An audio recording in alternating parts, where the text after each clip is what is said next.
A mí me encanta mirar estadísticas del pasado, sobre todo cuando hablamos acerca de estadísticas de la bolsa, ya que a pesar de que a muchas personas les gusta decir que esta vez es diferente, sabemos muchos que la historia no se repite, pero muchas veces rima. Así que en el video del día de hoy lo que quiero hacer es compartir con ustedes algo que me fascinó cuando lo leí, que terminó siendo el JP Morgan Guide to Markets, en otras palabras, la guía hacia los mercados de parte de JP Morgan, que es un reporte que ellos sacan cada 3 meses, y el último reporte que salió, pues habló acerca de unas cuantas cosas bien interesantes. Tengan en cuenta que en este reporte no salen opiniones de analistas ni estimaciones, no, estamos hablando de números fríos, secos, estadísticas puras y duras, y eso es lo que vamos a estar discutiendo y compartiendo más bien en el video del día de hoy. Como de costumbre, espero que este video les guste, les sirva de ayuda, les enseñe algo. Si este es el caso, lo único que les pido a cambio es que destruyan ese botón de me gusta, de verdad que ayuda un montón al canal, junto con que si les gusta este tipo de contenido acerca de la inversión en bolsa, análisis de compañías, noticias y más, y si quieren suscribir, obviamente están más que bienvenidos a hacerlo. Ahora, honestamente, no quiero dar muchos rodeos, saltemos de una vez a hablar acerca de ese JP Morgan Guide to Markets publicado el día 31 de diciembre del 2025, o sea que una vez más, la información está lo más fresquita posible. Ok, aquí estamos en el primer gráfico que quiero compartir con ustedes y aquí estamos mirando lo que se llama los puntos de inflexión en el S&P 500. En otras palabras, los puntos donde hemos visto máximos y después mínimos y máximos y después mínimos, lo cual nos ayuda a visualizar unas cuantas cosas. Primero que todo, obviamente podemos ver esa tendencia alcista constante en el S&P 500, pero también podemos ver que en muchas de esas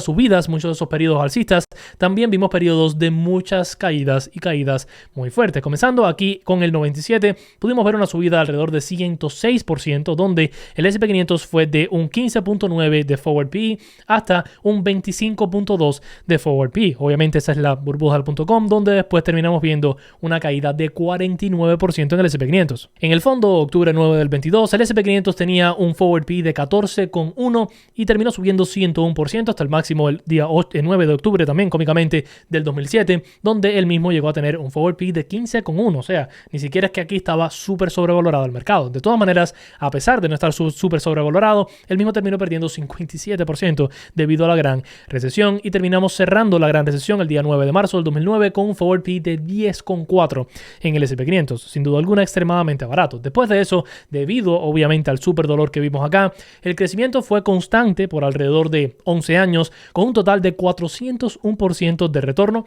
para después obviamente terminar cayendo 34% acá con la pandemia. No sé si vale la pena mirar temas de forward PE aquí y demás, ya que, a ver, cayó el mercado por algo completamente inesperado, ¿no? Pero lo que sí podemos ver es el crecimiento después de esa caída, donde en mínimos el S&P 500 estaba a 13.3 y terminamos viendo una subida de 114% hasta el máximo, un forward PE en este entonces de 21.4, muy importante esto tener en cuenta. Después vimos una caída de 25% una vez más a ese rango de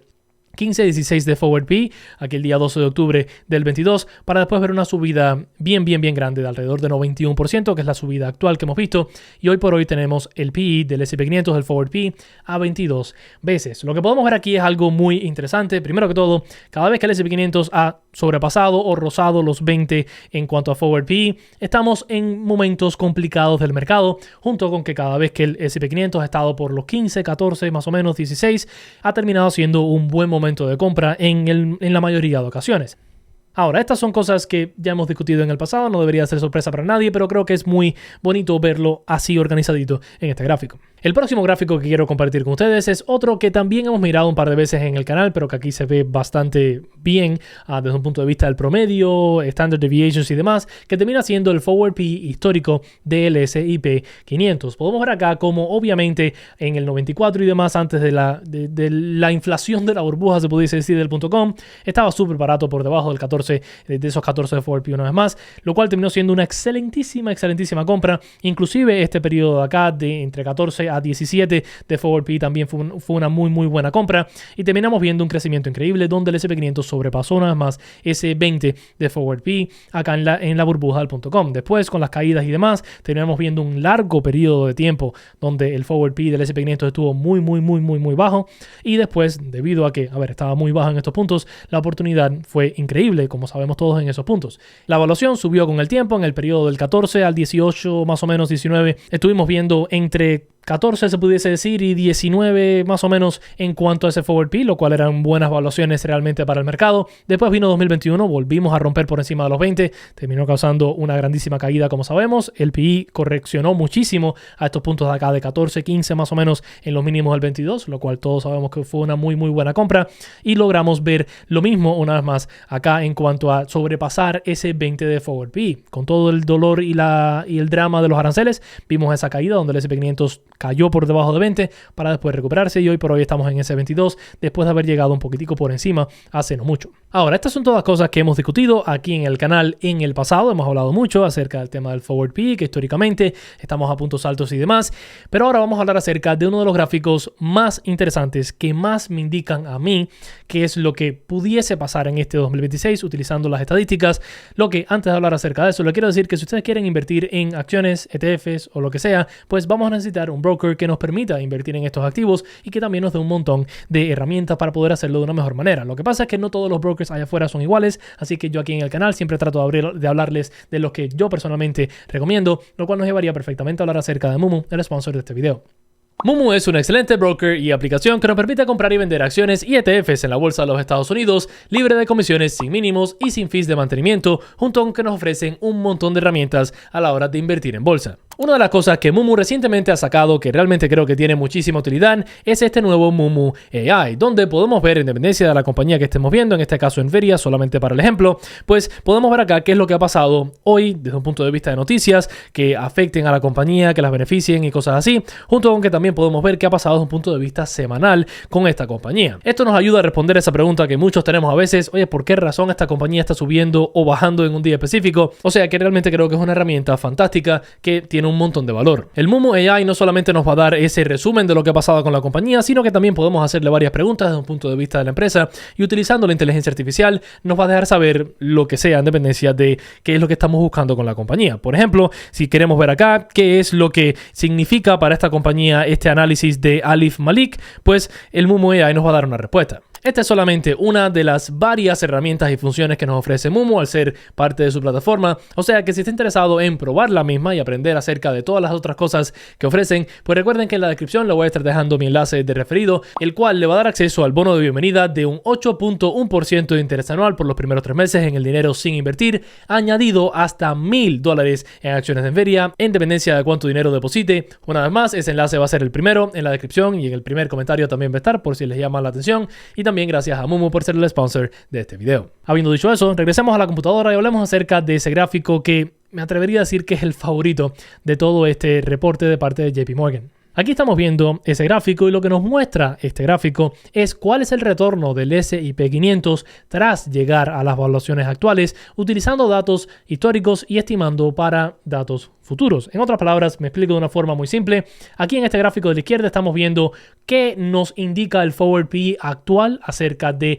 retorno futuro que vaya a tener el S&P 500 el próximo año, y este gráfico de la derecha, que realmente es el que más me interesa, nos muestra qué retorno podemos esperar de parte del S&P 500 en los próximos 5 años basado en el forward P que estamos pagando hoy por hoy. Podemos ver acá cómo han trazado la línea muy clara que nos dice que mientras más barato esté el S&P 500, mejores retornos podemos esperar en el periodo de los próximos 5 años, y mientras más caro esté el S&P 500, que aquí podemos ver cómo va creciendo el PI, menos retornos deberíamos esperar de parte del mercado en los próximos 5 años. Actualmente estamos aquí en ese punto de 22 de forward P, lo que nos pone bastante lejos en cuanto a la probabilidad de generar retornos muy positivos en cuanto al mercado en los próximos 5 años, porque a pesar de que sí han habido un par de ejemplos donde tras haber cerrado un año con el S&P 500 por encima de 22 o por 22 o más, terminamos viendo retornos muy positivos, pegados al 20%, la grandísima mayoría de los retornos en este punto están por debajo al 10%,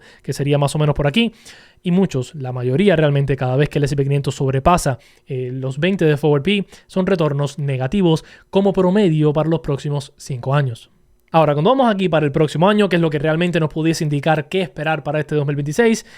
pues estamos en un punto de altísima incertidumbre. Por ejemplo, si estuviésemos por aquí por el 14-15 de Forward PE más o menos, podemos ver cómo las probabilidades de generar buenos retornos, sobre todo alrededor del 10%, que es lo que siempre se dice acerca del S&P 500, pues son bastante grandes, pero mientras más va subiendo el PE del S&P 500, más locos se vuelven los números. Hay años muy relocos, con muy buenos rendimientos después del S&P 500 sobrepasar ese 20 o los 22 de Forward PE, pero también hay años de horribles retornos, cercanos acá por encima del 30%. En otras palabras, bastante irregular la expectativa para el 2026. Lo que sí podemos saber basado en estos números es que las probabilidades de tener un retorno súper negativo, o sea, tirando para 40% en el S&P 500 y demás el próximo año, son bajos porque esto solamente se ha visto en momentos donde el PE está mucho más bajo y esto es debido a problemas de evaluación, de recesión y demás realmente, o sea que las probabilidades de ver un súper horriblemente mal año son bajas, pero por el otro lado, debido a donde estamos, es imposible realmente saber qué es lo que vaya a pasar con el S&P 500. Fácilmente podemos tener otro año de, vamos a decir, 10 y pico por ciento de retorno, 20% de retorno, o también pudiésemos tener un año de negativo 15% de retornos. Y lo más importante, al menos para mí personalmente, es que basado en donde estamos en cuanto a evaluación y demás, las probabilidades de perder dinero en los próximos 5 años de forma subsecuente son bastante altas. Ahora, si fuésemos a tener un año positivo en este 2026, que vimos que existe la probabilidad de tenerlo, ¿significa eso que no vamos a ver una caída en el mercado? Muy poco probable, muy poco probable porque prácticamente en todo año del mercado hemos terminado viendo una caída significativa dentro del mismo. Podemos ver aquí que inclusive en años muy positivos como aquí el 2018, si no me equivoco 2019, que vimos acá, terminamos teniendo una caída de 7% en el medio del año. En el 2021 vimos una caída de 5% en el medio del año. Acá en el 2012-2013, donde el S&P 500 creció 30%, igual tuvimos una caída de 6%. Y en años más entre medio, se pudiese decir, igual terminamos teniendo caídas en el medio del año bastante significativas. A ver, en el 2025, a pesar de que el S&P 500 creció 16%, tuvimos ese 19% de caída dentro del año debido a todo el tema de los aranceles. O sea que, a pesar de que pudiésemos ver un año muy positivo en este 2026, porque existe la probabilidad de que esto ocurra, igual van a ocurrir oportunidades y vamos a ver caídas como mínimo de, vamos a decir, 4 o 5% basado en lo que nos dicen las estadísticas, y a ver si tratamos de trazar una línea general acá, se pudiese esperar una caída de 7-8% en el año como promedio, sin importar qué es lo que pase con el S&P 500, no importa si sube o si baja en el año. Esto creo que le debería ayudar a un montón de personas a tranquilizarse si están desesperados con el tema de desplegar efectivo, porque esto lo que nos muestra es que en todo año hay oportunidades, en todo año hay algo que pasa que asusta a los mercados, y si realmente estamos pensando invertir a largo plazo y estamos analizando nuestras compañías y demás, vamos a tener oportunidades para comprar esas compañías que nos gustan a mejores precios en todo año, no importa si está subiendo el mercado o no. Ahora, tengan en cuenta que eso es todo lo que tengo en cuanto al mercado general, en cuanto a esas expectativas. De aquí en adelante vamos a tratar de entrar en cierto desglose, así sea value contra crecimiento, que es lo que estamos viendo aquí ahora, o los diferentes sectores, o el tipo de inversión. En otras palabras, ya terminamos con la opinión general del S&P 500. Espero que le haya sido de mucho provecho, al menos a mí me encantó todo eso que vi. Después, si algo, cuando terminemos todas estas cosas, les voy a dar un resumen general de qué es lo que yo saqué de este análisis. Pero bueno, aquí lo que estamos viendo es cómo es que le ha ido al S&P 500, o más bien cómo es que le fue al S&P 500 en este último año, separado por sectores, tomando en cuenta el tercer trimestre de 2025. Esto sí está un poquitico más atrasado. De todas maneras, podemos ver aquí cómo el sector de tecnología fue el que lideró, y obviamente es un sector concentrado en el área de crecimiento con 28% de retornos. También en el área value terminamos viendo muy buenos retornos en cuanto a utilities, servicios básicos, industriales, financieros y materiales. Y aquí tenemos la línea del S&P 500, o sea que todos los sectores por debajo de esta línea terminaron teniendo un mal año. Comunicación terminó cayendo 8%, servicios de energía terminaron cayendo 2%, servicios básicos planos en el año, servicios de bienes raíces 4%, salud 5% y consumer discretionary, o sea, gasto discrecional, que es un área de crecimiento, 6% de crecimiento. Esto está un poquitico atrasado. Si se van a revisar el video que hice en el canal, creo que fue este canal, hablando acerca de la data final para el 2025, los números en cuanto a cada sector estaban más actualizados en ese, ¿no? Pero aquí podemos ver algo muy interesante tomando en cuenta cómo es que se movió el 2025, y es que todos estos sectores, que por cierto todos tienen que ver hasta cierto punto con AI, les fue muy bien en el 2025. Aquí arriba a la derecha tenemos el top 50 de compañías que mejor le fue en el 2025 y en qué sectores estaban. Esto es más o menos lo mismo, no quiero perder mucho tiempo. Quiero concentrarme más que nada en este grafiquito de aquí abajo, que termina siendo el descuento que estamos recibiendo en PE en el día de hoy, comparando value contra crecimiento. Aquí podemos ver cómo actualmente el forward PE de las compañías value dentro del S&P 500 está 17.1 veces beneficios, mientras que growth o crecimiento estamos pagando 29 casi veces forward beneficios. En otras palabras, a pesar de que el S&P 500 en general solamente tiene un 22 de forward PE, esas empresas de crecimiento están considerablemente más caras, pegándose a ese 28 más o menos de forward PE. Esto es normal, por cierto, el tener cierto descuento en las compañías value es algo que siempre vemos, porque a largo plazo hemos visto como siempre se termina viendo un descuento de alrededor de 30% en cuanto al PI de estas empresas, pero lo que podemos ver en cuanto a diferencias es significativo, porque normalmente el PI que se paga por value es de 14,2 comparado con el 17 que estamos viendo ahora, que es más alto. Ahora hablamos acerca de esto, pero podemos ver cómo el cambio en el área de crecimiento es significativo. Es normal, y esto es una de las cosas que muchas personas le van a decir, que es normal que hoy por hoy paguemos más por cada compañía, ya que al final la calidad de estas empresas ha mejorado comparado con lo que estábamos viendo hace 30 años. Y aunque sí esto es real y esto es completamente un hecho, y no lo voy a decir que no nunca, tenemos que tener en cuenta que eso no significa que no existan empresas dentro de cada sector que estén absurdamente caras, o áreas dentro de cada sector o de cada índice que estén extremadamente caras. Y eso es más o menos lo que estamos viendo con el S&P 500 hoy por hoy, porque el área de crecimiento está considerablemente más cara hoy por hoy que el área de value comparando con históricos. Ahora, eso nos llevaría al próximo gráfico, donde aquí vamos a estar hablando acerca de algo que se ha discutido muchísimo. Honestamente no los quiero aburrir con esto, pero aquí a la izquierda tenemos el PE de las top 10 acciones que representan el S&P 500 y del resto de las compañías que representan el S&P 500, y podemos ver un par de cosas muy preocupantes. Podemos ver cómo ese PE del top 10 se terminó disparando aquí en el 2000, esa burbuja del .com, se terminó disparando aquí en el 2021 más o menos con la burbuja de inflación, se pudiese decir, y cómo actualmente estamos de vuelta en un punto alto. Esto nos muestra, por cierto, que todas aquellas personas que dicen que la burbuja hoy por hoy de AI está tan mala como la del 2000, en lo absoluto, para nada. Y esto siempre lo he dicho aquí en el canal. Sí creo que hay una burbuja en el área de inteligencia artificial, pero nada que ver con esta burbuja del .com. No estamos ni cerca a esos puntos. Lo otro que podemos ver es que el resto del S&P 500 realmente se ha mantenido bastante lógico en este punto. Podemos ver acá que el S&P 500 como tal, esa línea gris, y las otras 490 compañías prácticamente del S&P 500 están bastante atractivas, con un promedio de PI de 19.2 comparado con ese 15.9 que tendemos ver. Podemos ver acá de una forma un poquitico más clara esa sobrevaluación en el S&P 500. Podemos ver cómo el S&P 500 de por sí está 131% por encima de la media, del promedio que hemos visto en el pasado. Las compañías, el top 10 de compañías están 136% por encima del promedio, mientras que el resto de las otras 490 compañías solamente están 121% por encima del PI normal. Lo cual nos llevaría a hablar acerca de este gráfico de acá, que es el que justifica hasta cierto punto el tema de que hay que pagar más por ciertas compañías y que es justificable hasta cierto punto. Y es el hecho de que el market cap y los earnings de estas compañías han subido bastante a la par. Han habido momentos donde los earnings sobrepasan el market cap en cuanto a ese crecimiento porcentual, pero no es que estamos viendo un crecimiento en el market cap como vimos acá en el 2000 y en el 1999 más o menos, que hubo un crecimiento en el market cap a pesar de que los earnings se mantuvieron estables. No, estamos viendo un crecimiento en market cap junto con un crecimiento en earnings, y esto es lo que nos lleva a pensar que no es que estamos viendo una super ultra mega burbuja como la que vimos en el 2000. Eso, una vez más, no debería de ser nuestro miedo, al menos por el momento. ¿Significa eso que el S&P 500 está barato? No, pero al final no estamos en este punto todavía, porque aquí lo que estábamos viendo era crecimiento en market cap sin crecimiento en beneficio por acción. Lo cual nos llevaría al penúltimo gráfico, el cual es algo que ya hemos discutido muchísimo y se ha discutido mucho en general, que es la lista del top 10 de compañías desde el 1985 hacia la actualidad. Y lo más curioso que quiero que vean acá es el hecho de que muy pocas veces hay compañías que se mantienen dentro del S&P 500 por un largo periodo de tiempo, al menos no lo hemos visto por ahora. Podemos ver acá como ninguna de las compañías que eran parte del S&P 500 en el 1985 están hoy por hoy en ese top 10. Además, inclusive mucho más interesante para mí, la única compañía en el top 10 del S&P 500 en el día de hoy que estaba ahí en ese top 10 en el 2005 es Microsoft. Todo el resto han caído más por debajo del S&P 500. O sea que la gran mayoría, lo podemos ver acá, la gran mayoría de empresas en ese top 10 del S&P 500 son empresas nuevas para este 2025 si estamos saltando de década a década. Esto nos muestra por qué hay que ser cauteloso con el invertir en acciones individuales y hay que estar muy encima de la bola, porque el top 10 de compañías muy pocas veces se mantiene siendo el mismo por mucho tiempo,